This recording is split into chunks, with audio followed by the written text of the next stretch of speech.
ኢትዮ ኤፍኤም 107.8 የኢትዮጵያውያን. So overall, this is a victory for the CDU. They came first place for the first time since the 90s.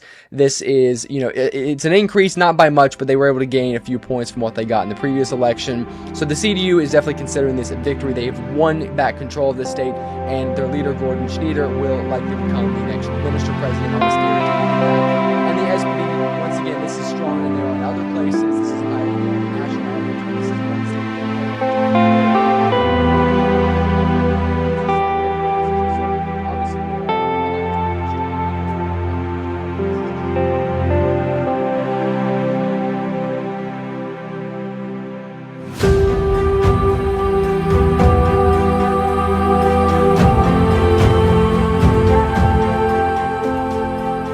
በመግቢያችን ላይ የሰማችሁት ዜና ባለፈው ማርች 23 2026 የጀርመን ፌዴራላዊ መንግስትን ከመሰረቱ ግዛቶች አንዷ ከሆነችው ራይንላንድ ፓላቲኔት ግዛት የተሰማ የምርጫ ውጤት ዘገባ ነው።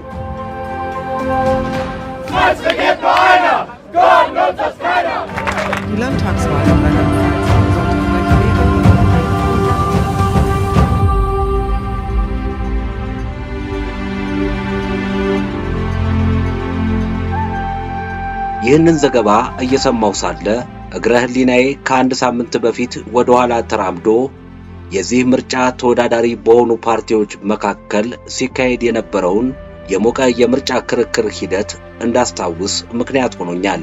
በእርግጥ ይህንን ዜና ሳደምጥ ከምርጫው አንድ ሳምንት አስቀድሞ የግዛቲቱ ዋና ከተማ በሆነችው ማይንዝ የተገኘሁበትና በዚያ ከተማ ባለ አንድ የህዝብ ቴሌቪዥን ጣቢያ ላይ በቀጥታ ስርጭት የተካሄደውን የምርጫ ክርክር በአይኔ ለማየት እድል ያገኘሁበትን አጋጣሚ ለማስታወስ የሚቻለኝ አልነበረም። የምርጫና የምርጫ ወሬ ጎልቶ በሚሰማባት፣ የተወዳዳሪ ፓርቲዎች ፉክክር ነዶ በተንቀለቀለባት፣ የፓርቲ እጩዎች ፎቶ በዙሪያ ጎዳናዎቿ ተሰቅሎና ተለጥፎ በጉልህ በሚታይባት፣ ጋዜጣዎቿና መጽሔቶቿ ሁላቸው የምርጫ አጀንዳን ቀዳሚ ዘገባቸው ባደረጉባት የራይንላንድ ፓላቲኔት ግዛት ርዕሰ መዲና ማይንዝ ከተማን የረገጥኩባት ዕለተ ሐሙስ ማርች 12 2026 ወደ አገሬ ከተመለስኩ ከሳምንት በኋላ የሰማሁት የምርጫ ውጤት ምክንያት ሆኖኝ የማይንዝ ከተማን ለዚህ የጉዞ ማስታወሻዬ ሁለተኛ ክፍል መሰናዶ ዋነኛ ርዕሰ ጉዳይ ልትሆን በቅታለች። እንደተለመደው ሁሉ በዝግጅቱ የተጠቀሱ ቀናት የግሪጎሪያኑን ቀመር የተከተሉ መሆኑን ልብ ብላችሁ የሀገረ ጀርመን የጉዞ ማስታወሻ ወጋችንን እየተጋራን ጥቂት ደቂቃዎችን አብራችሁኝ እንድታሳልፉ በአክብሮት ጋበዝኳችሁ። ሰናይ ቆይታ ይሁንላችሁ። This is Mainz, Germany, a city that often flies under the radar but has all the makings of an unforgettable experience.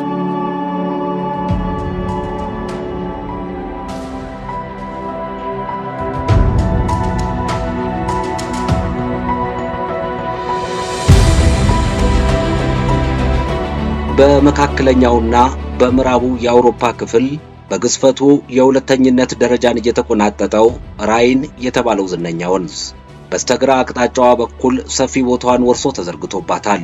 ክረምቱ ቢወጣም አየሯ ገና ከውርጩ አልተላቀቀም። ከስዊስ ተነስቶ እስከ ሆላንድ ድረስ ድንበር እያቋረጠ የሚጓዘው የራይን ወንዝ በዚች ከተማ ላይ ረግቶና ድምፁን አጥፍቶ እንደ ሰፊ አውራ ጎዳና ተዘርግቶ ሲታይ ጭራሽ የሚንቀሳቀስ አይመስልም።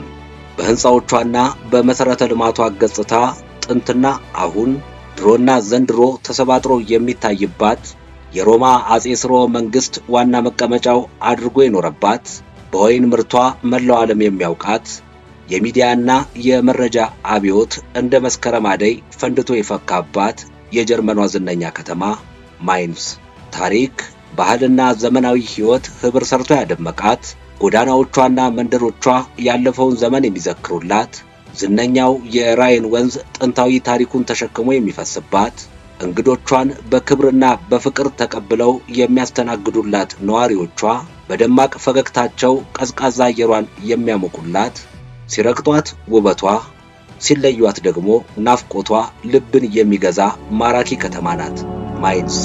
Imagine walking through a city where history, culture, and modern charm blend effortlessly. a place where the past whispers in the streets, the Rhine River flows with stories of centuries gone by, and warm-hearted locals.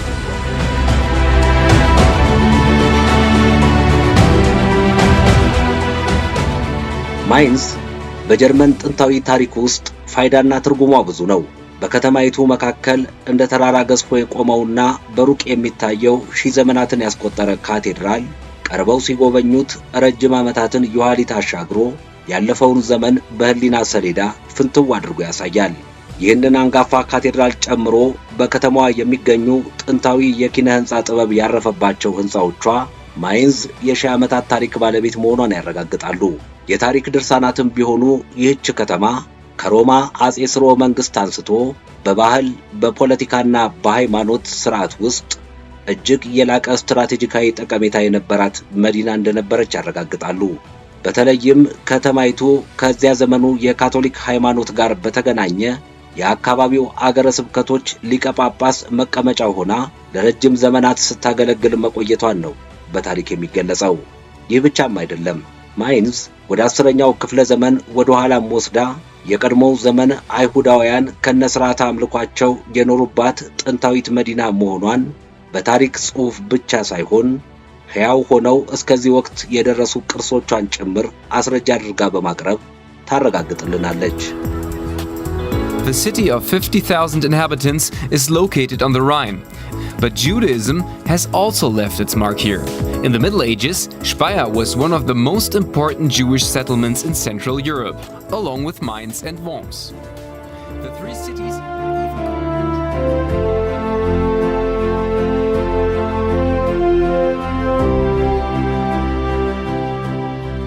በወይን ምርቷ የምትታወቀው ጥንታዊቷ ከተማ ማይንዝ ለጀርመን ብቻ ሳይሆን ለመላው ዓለም ያበረከተችው ውለታም እጅግ የላቀ ነው። በዚህ ረገድ ተጠቃሽ ሆኖ የሚቀርበው በሰው ልጆች የጥበብ የፈጠራና የእውቀት እድገት ታሪክ ውስጥ ስር ነቀል ለውጥ ያመጣውን ታላቅ የፈጠራ ውጤት ለምድራችን ያበረከተው ጆሃን ጉተንበርግ የተባለው ግለሰብ የተገኘባት መሬት መሆኗ ነው። የተንቀሳቃሽ የህትመት ማሽን ፈጣሪው ጉተንበርግ የተወለደውም ይሁን በኋለኛ ዘመኑ የፈጠራ ውጤቱን ለአገልግሎት ያበቃው በዚች ከተማ መሆኑን ዜና መዋሉ ያስረዳል።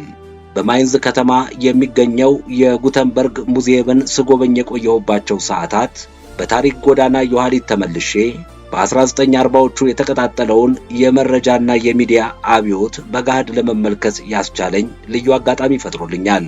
እንደ ማር የሚቀልጥ ብረት እንደ ፋሲካ ቢላዋ እየተቀጠቀጠና እንደ ሁዳዴ ተልባ እየተዳመጠ ፊደል ሲቀረጽበት በዚህ መልኩ የተቀረጹ ጥቃቅን ብረቶች ህዳጋቸውን ጠብቀው ሲደረደሩና የፊደል ገበታ ሲፈጥሩ ይህ የፊደል ገበታ እንደ ብራና በተዘረጋ የወረቀት ሰሌዳ ላይ ተጣብቆ እጅግ ያማረ ጽሑፍ ሲታተምበት መመልከት በእርግጥም በጉተንበርግ ፈጠራ እንዲመሰጡና እንዲደነቁ ማስገደዱ አይቀርም። I know the name Gutenberg, the Gutenberg Bible. Is he the guy who starts it all? Printing press, yeah. He is the inventor of what we have in front of us here, which is hot metal type, and it's movable. That means that we can rearrange things and make words and make pages of books.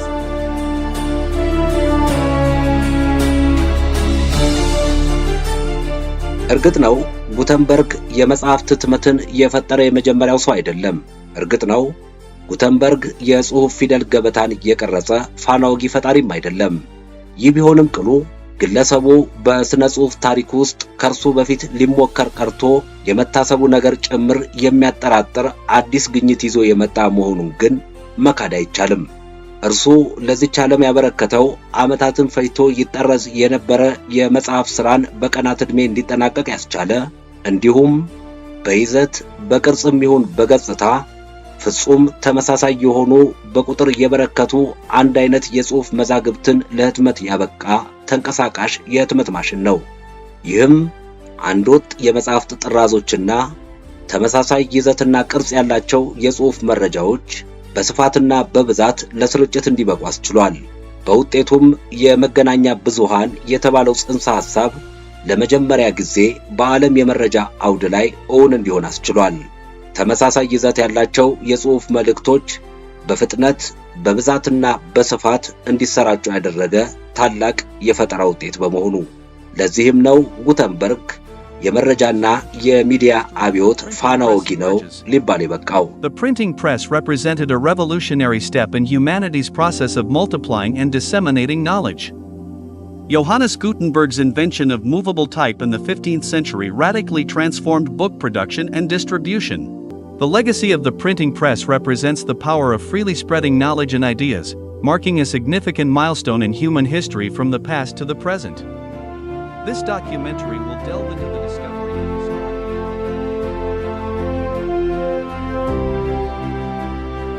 የሚዲያ ተግባር በቴክኖሎጂ ልህቀት በከፍተኛ መጠን ጎልብቶ በአይነቱና በአሰራሩም ቢሆን በእጅጉ በርክቶ በተገኘበት በዚህ ወቅት የማይንዝ ከተማ ከዘመኑ ስልጣኔ ጋር የተወዳጁ የብሮድካስቲንግ ጣቢያዎችን መስርታ አገልግሎት እየሰጠች ትገኛለች።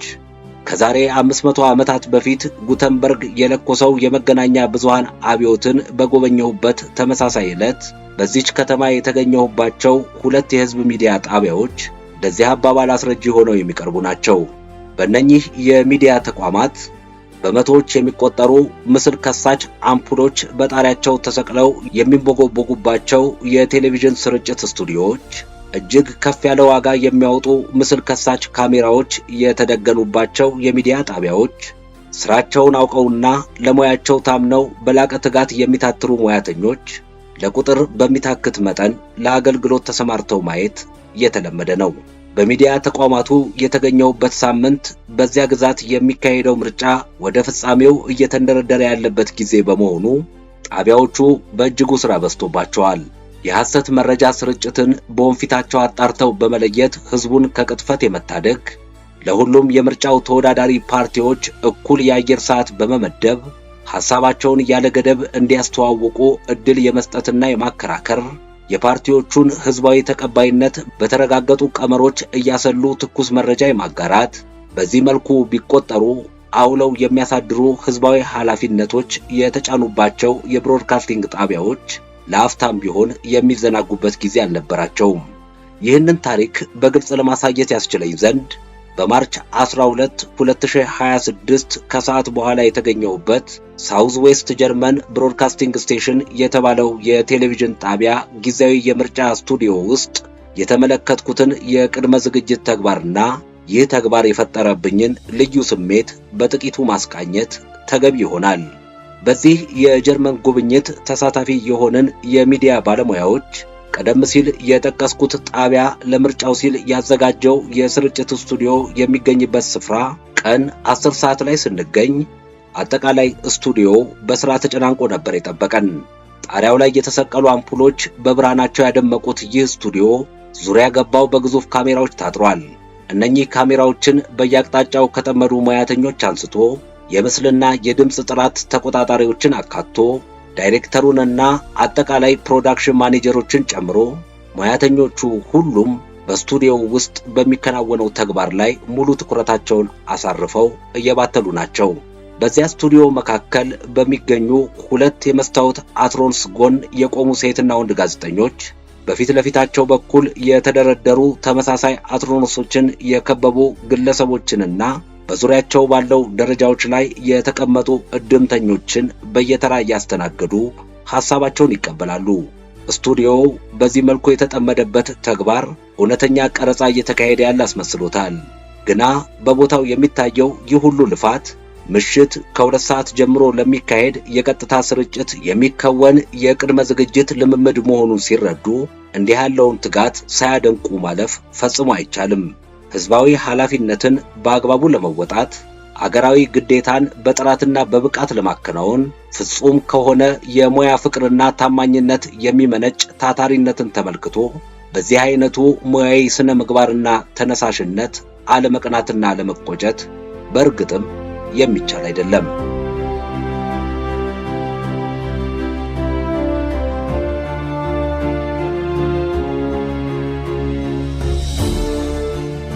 በራይንላንድ ፓላቲኔት ግዛት በሚካሄደው ምርጫ ላይ ተሳታፊ ከሆኑ 12 ፓርቲዎች መካከል ፉክክሩን በስፋት የተቆጣጠሩት 4 ያህሉ መሆናቸው ይነገራል።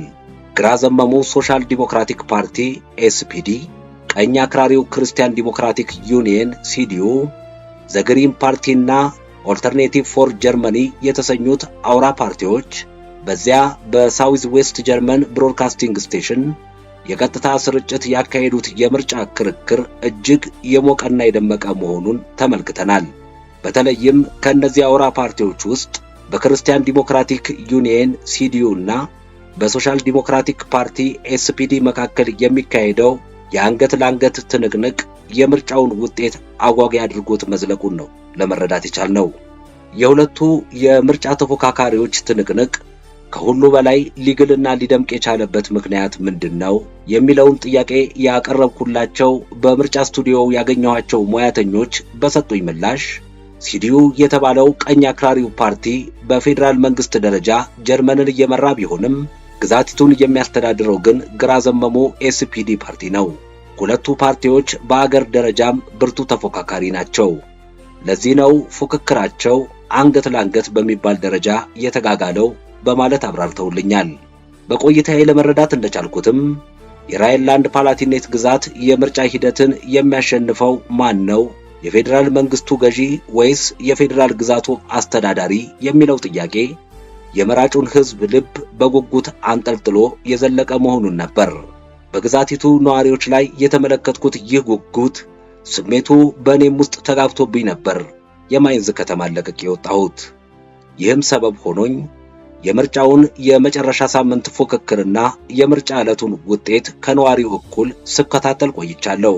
እናም በመጨረሻ የጓጓንለት የራይንላንድ ፓላቲኔት ግዛት የምርጫ ውጤት በዚህ ሳምንት የመጀመሪያ ዕለት በይፋ ሊታወቅ በቅቷል። በዚህ ውጤት መሰረት ግዛቲቱን ሲመራ የቆየው ግራ ዘመም ፓርቲ የፌዴራሉ ገዢ በሆነው የክርስቲያን ዲሞክራቲክ ፓርቲ ሲዲዩ መንበረ ስልጣኑን መነጠቁን ለማወቅ ችለናል። CDU kommt auf 30,5% plus 2,8 und lege damit tatsächlich vor. Wir sehen den Jubel in der CDU-Zentrale hier. Die Grünen bei 7,5% minus 1,8 im Vergleich zu 2021. Die AfD genauso wie von uns, von INSA vorhergesagt.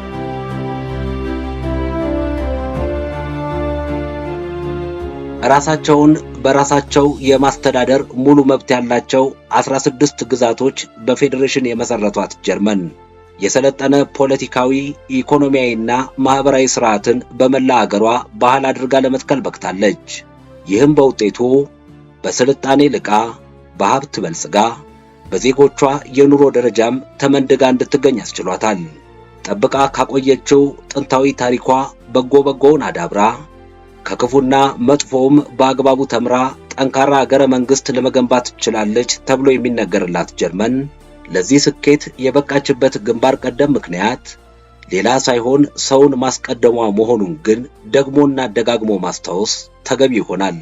የታሪክና የፖለቲካ ትንታኔዎች ጀርመን የሰው ልጅ ክብር በማይናጋና በማይላጋ መሰረት ላይ መገንባቷ ጥንካሬ ፈጥሮላት ደቃ ከወደቀችበት የመከራ ህይወት በአጭር ዓመታት ውስጥ ተነስታ እንድታንሰራራ አስችሏታል። ማንሰራራት ብቻም አይደለም የዓለማችን አውራ ሆና ለመውጣትም አብቅቷታል ሲሉ ያስረዳሉ።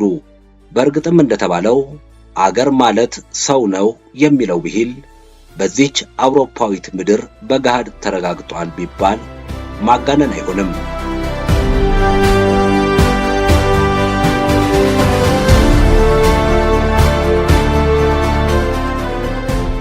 በሚዲያ አገልግሎትም ይሁን በአጠቃላይ የአገረ መንግስት ግንባታ ጉዳዮች ላይ ሰፊ ልምድ ለመጋራት ያስቻለንን ይህንን ኦፊሴላዊ የጉብኝት ዕድል ላመቻቸልን የጀርመን የፌዴራል መንግስት የውጭ ጉዳይ ቢሮ ጉብኝቱን ላስተባበረው የጎተ ኢንስቲትዩት በቪዛ የማግኘት ሂደት ውስጥ በትዕግስት የተሞላ ቅን ትብብርና ድጋፍ ላደረጉልን የአዲስ አበባው የጀርመን ኤምባሲ ሰራተኞች በሁሉም የጀርመን ቆይታችን ቀናት ከጎናችን ሳይለዩ ከኃላፊነታቸውን በላይ ተሻግረው ቤተሰባዊ እገዛ ሲያደርጉልን ለቆዩት ለኦዝሌም ያን እና ስቴፋን ከልብ የመነጨ አክብሮትና ምስጋናዬ ይድረሳችሁ ብያለሁ።